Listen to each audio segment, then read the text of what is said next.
Assalamualaikum warahmatullahi wabarakatuh. Halo anak-anak, selamat pagi. Gimana kabar di hari ini? Alhamdulillah luar biasa. Spensada Jaya. Kenalkan, kami dari mahasiswa KPL Universitas Negeri Malang yang akan menemani kalian belajar di beberapa pertemuan ke depan.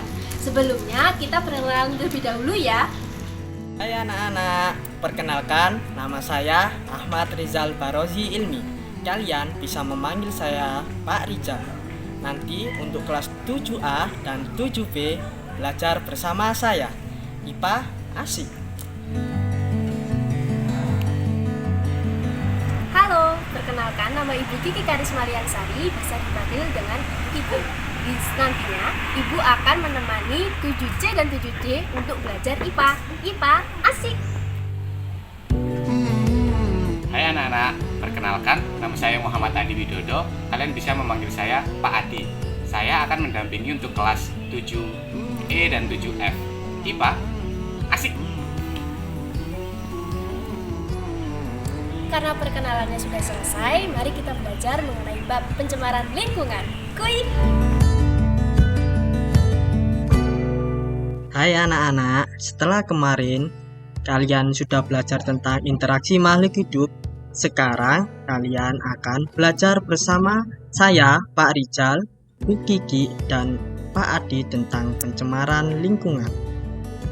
Tujuannya, setelah melakukan pembelajaran ini, kalian mampu menjelaskan pengertian pencemaran lingkungan, jelaskan macam-macam pencemaran lingkungan, menganalisis terjadinya pencemaran air dan dampaknya bagi ekosistem, menganalisis terjadinya pencemaran udara dan dampaknya bagi ekosistem, serta menganalisis terjadinya pencemaran tanah dan dampaknya bagi ekosistem.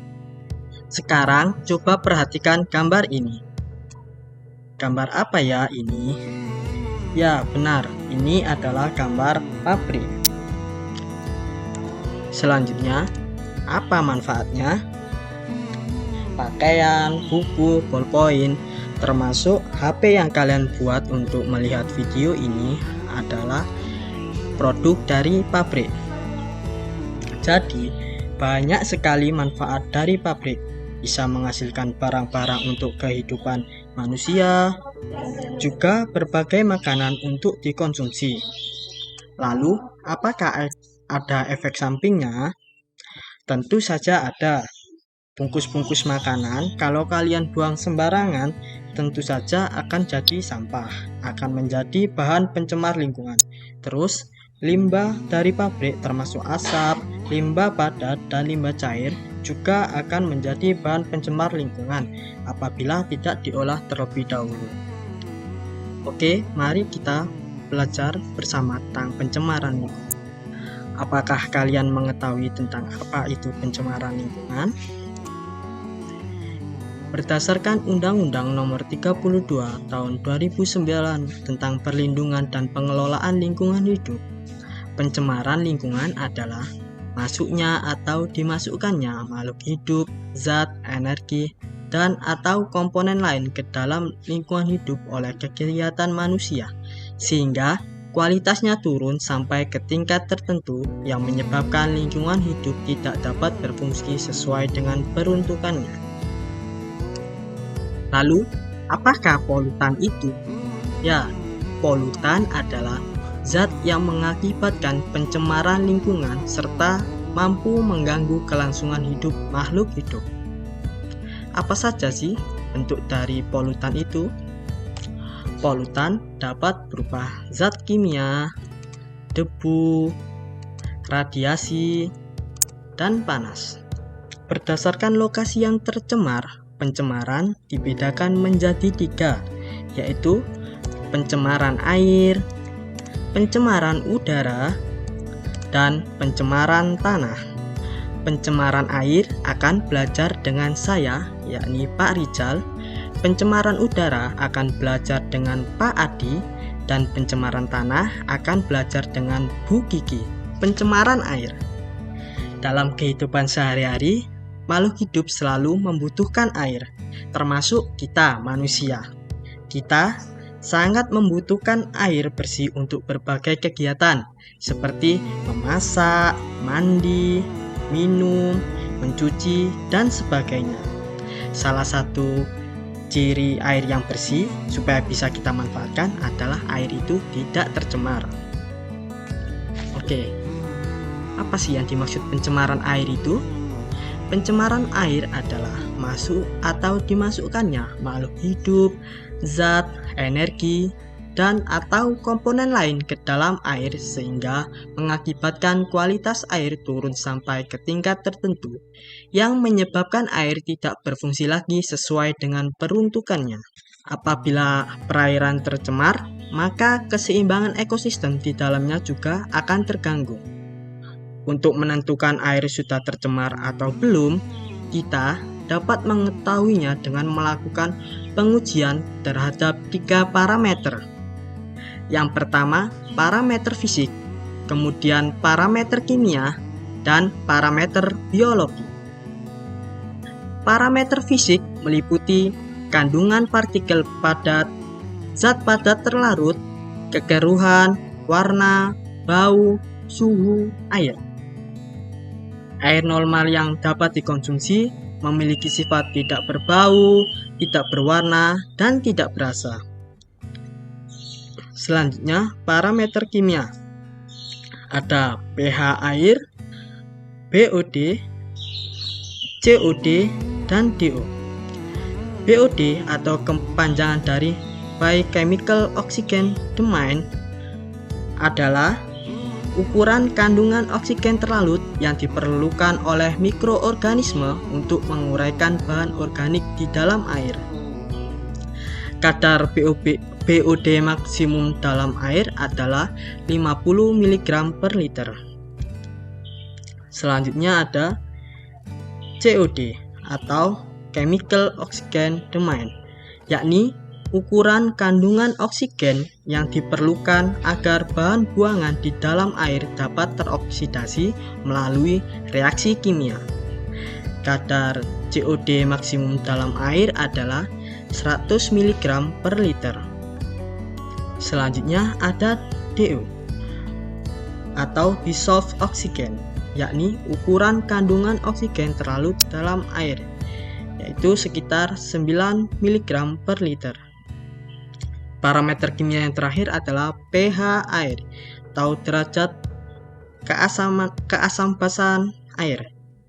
Air normal memiliki pH sekitar 6,5 sampai 7,5. Selanjutnya ada parameter biologi. Parameter biologi digunakan untuk mengetahui jenis dan jumlah mikroorganisme patogen atau organisme yang menyebabkan penyakit.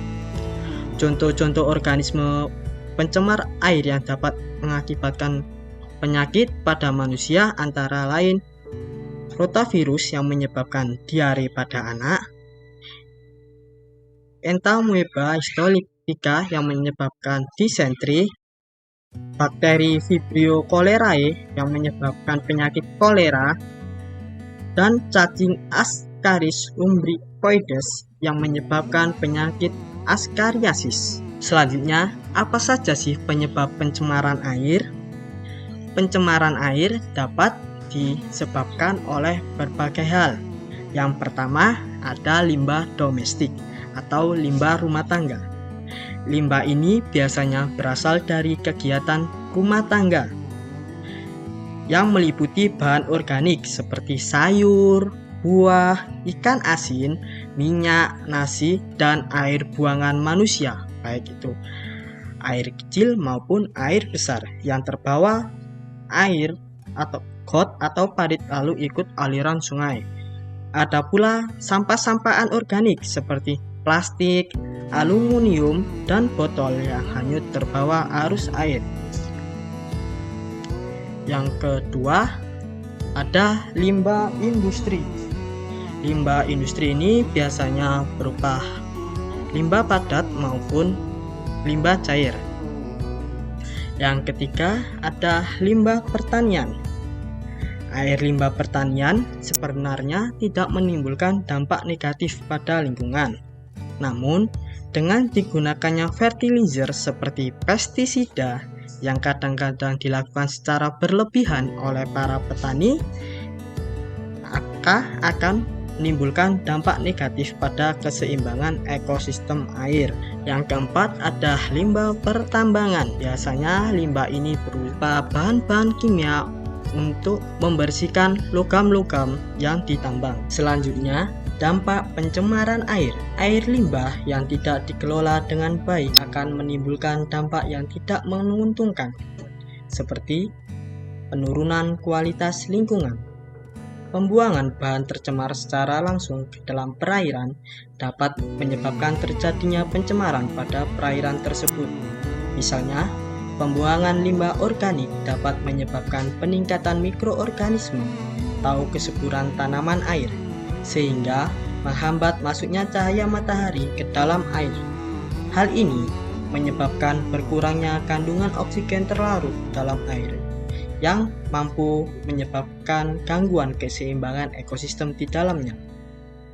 Selanjutnya, ada dampak pada gangguan kesehatan. Air limbah yang tidak dikelola dengan baik akan menimbulkan berbagai penyakit seperti kolera, disentri, diare, dan lain sebagainya. Yang ketiga, mengganggu pemandangan. Kadang-kadang air limbah mengandung polutan yang tidak mengganggu kesehatan dan ekosistem, tetapi mengganggu pemandangan. Meskipun air yang tercemar tidak menimbulkan bau, perubahan warna air mengganggu pemandangan mata kita. Hal itu tentu mengganggu kenyamanan dan keasrian. Yang terakhir, mempercepat proses kerusakan benda. Ada sebagian air limbah yang mengandung zat yang dapat diubah oleh bakteri anaerob menjadi gas yang dapat merusak, seperti H2S. Gas ini dapat mempercepat proses perkaratan pada besi. Pengolahan air limbah. Agar terhindar dari dampak tadi, sebaiknya sebelum dibuang, air limbah harus diolah terlebih dahulu dan memenuhi ketentuan baku mutu air limbah. Pengolahan air limbah bertujuan untuk menetralkan air dari bahan-bahan tersuspensi dan terapung, menguraikan bahan, meminimalkan bakteri patogen, serta memperhatikan estetika dan lingkungan. Pengolahan air limbah dapat dilakukan dengan berbagai macam cara. Yang pertama, pembuatan kolam stabilisasi. Dalam kolam stabilisasi, air limbah diolah secara alamiah untuk menetralisasi zat-zat pencemar sebelum air limbah dialirkan ke sungai.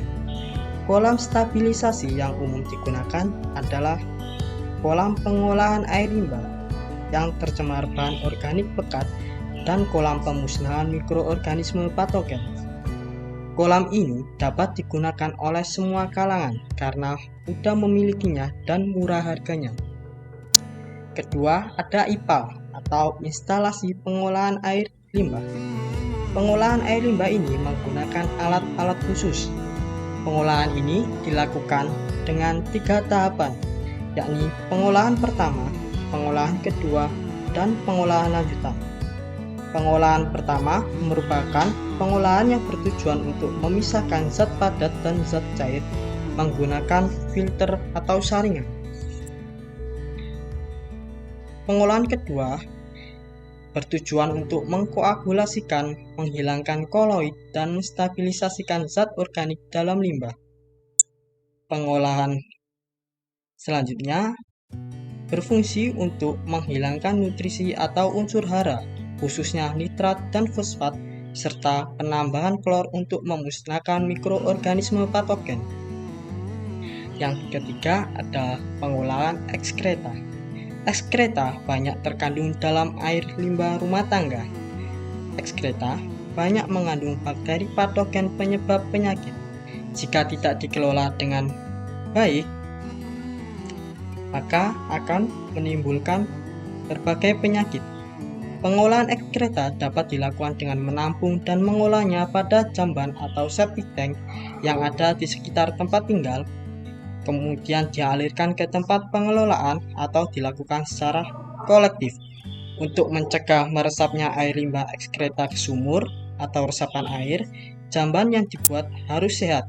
Syaratnya tidak mengotori permukaan tanah, permukaan air dan air tanah di sekitarnya, tidak menimbulkan bau, sederhana, serta jauh dari jangkauan serangga, murah dan diterima oleh pemakainya. Selanjutnya ada pencemaran udara. Saya Pak Adi. Pada pertemuan kedua ini kita akan belajar tentang pencemaran udara. Sebelumnya, kalian tahu nggak sih udara itu apa? Nah, kalian pasti tahu udara itu sudah sangat erat kaitannya dengan kehidupan kita sehari-hari. Apa yang kita hirup, nah itulah udara. Udara merupakan salah satu faktor abiotik yang mempengaruhi kehidupan komponen makhluk hidup. Udara itu merupakan komponen atau senyawa yang penting. Kenapa? Karena udara itu mengandung oksigen, di mana oksigen itu yang membantu untuk kita saat proses pernafasan. Itu. Kemudian kita masuk ke pencemaran udara.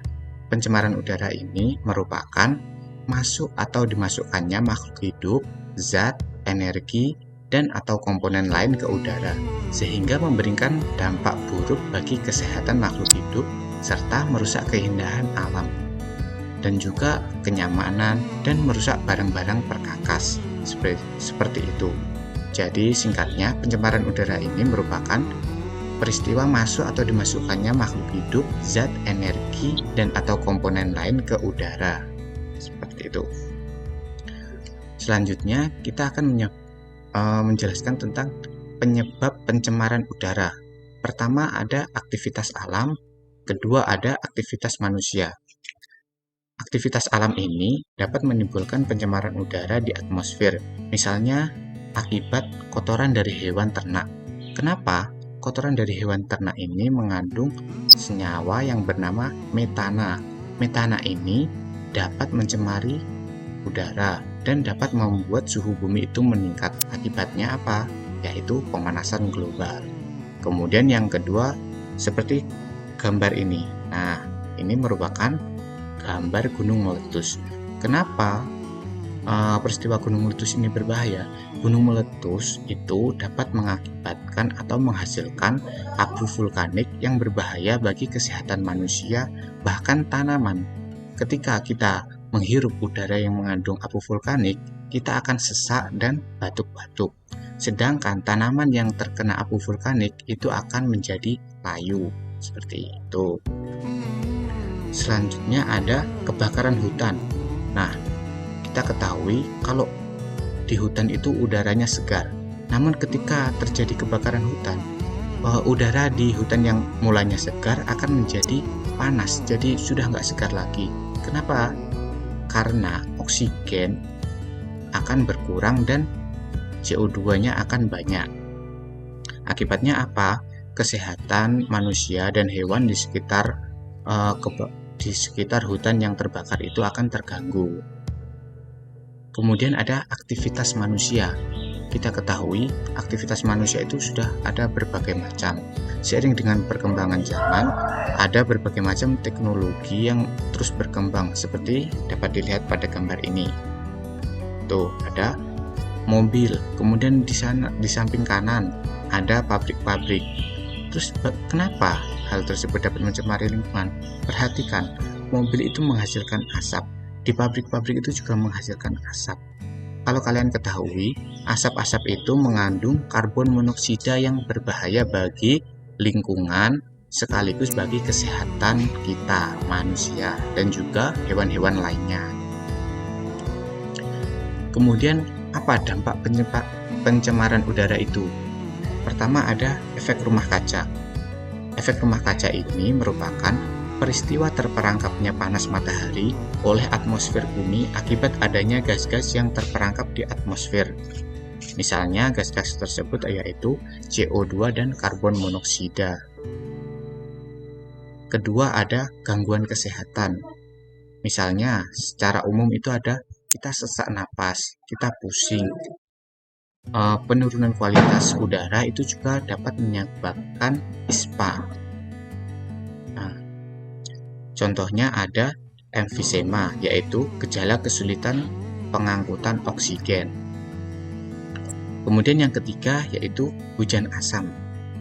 Hujan asam itu seperti apa, Pak?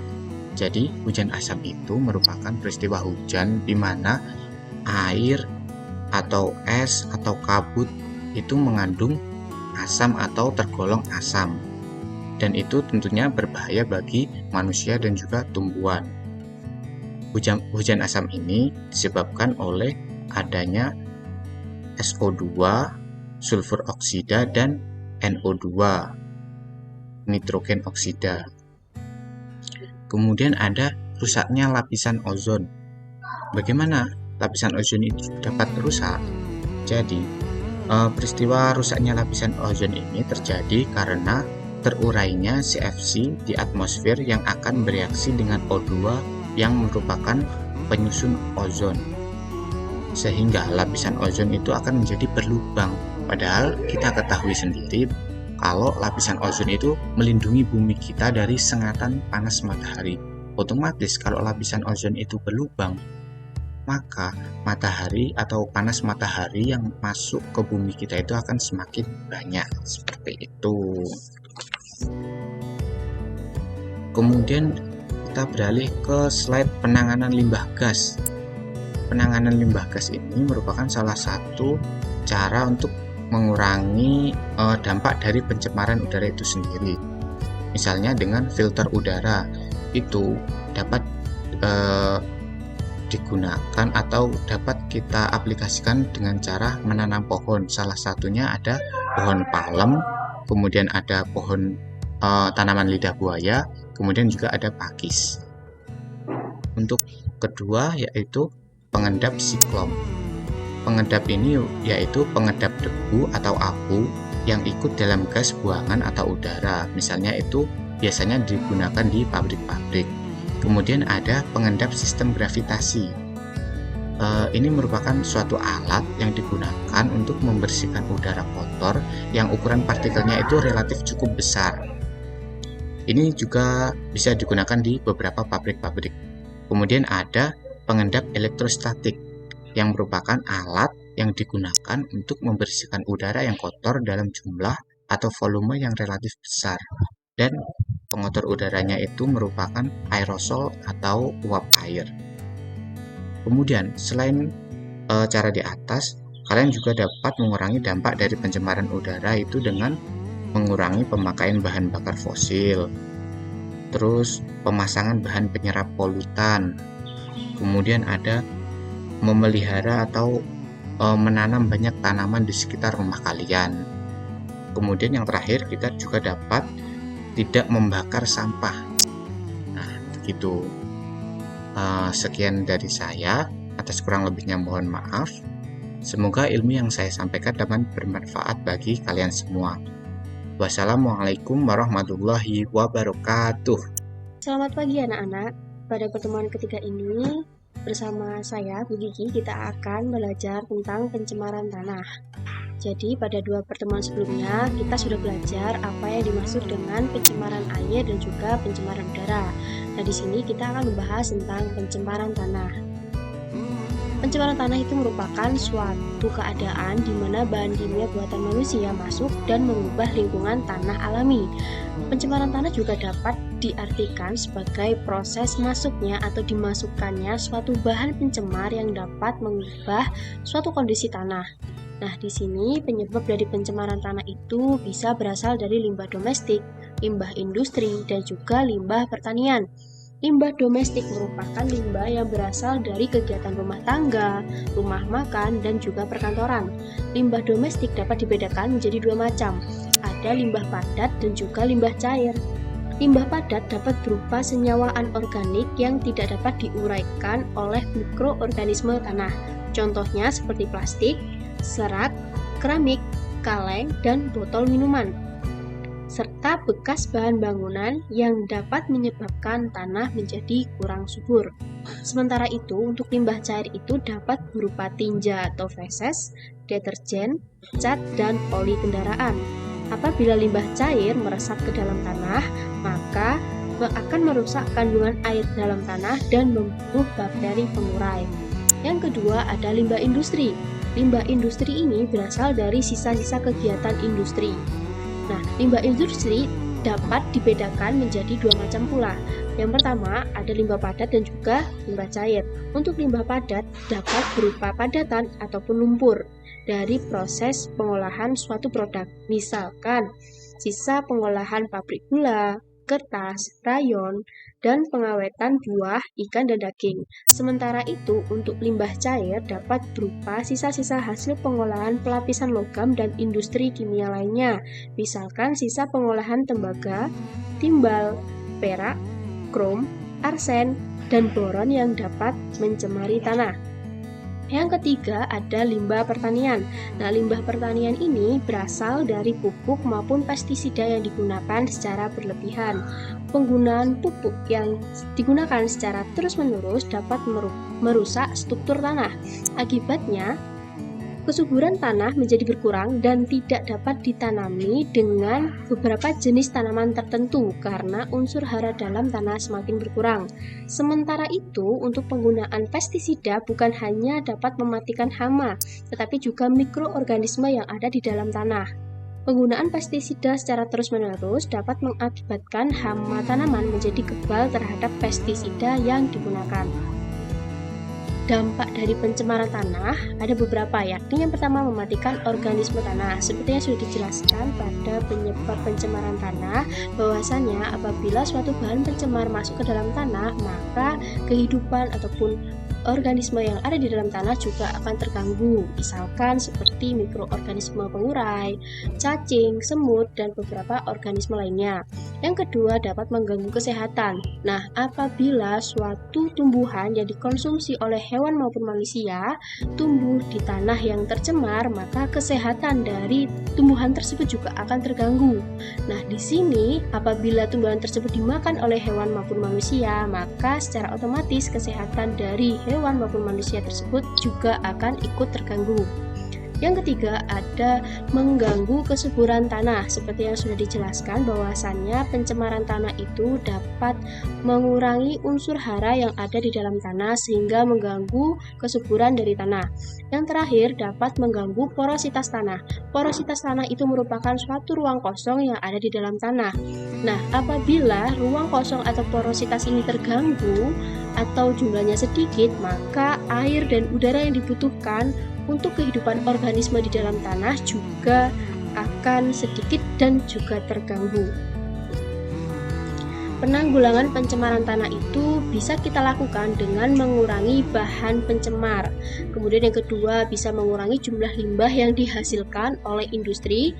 Dan yang ketiga bisa bioremediasi. Jadi bioremediasi itu merupakan suatu proses pembersihan pencemaran tanah yang menggunakan mikroorganisme seperti bakteri dan jamur. Selain 3 cara penanggulangan pencemaran tanah tersebut, kita juga bisa menggunakan prinsip 4R, yaitu reduce atau mengurangi pemakaian, reuse memakai ulang, recycle mendaur ulang, dan replace atau mengganti. Nah, sekian penjelasan pencemaran tanah pada pertemuan ini. Semoga apa yang sudah Ibu Kiki jelaskan bisa bermanfaat buat kalian semua. Nah, sebagai penutup, kita sudah mempelajari macam-macam dari pencemaran air, udara, dan juga tanah. Nah, dari sini diharapkan kalian bisa untuk menerapkan upaya penanggulangan dari berbagai pencemaran dan juga mengurangi kegiatan yang dapat menyebabkan pencemaran lingkungan. Sekian dari Ibu Kiki akhiri. Wassalamualaikum warahmatullahi wabarakatuh. IPA asik.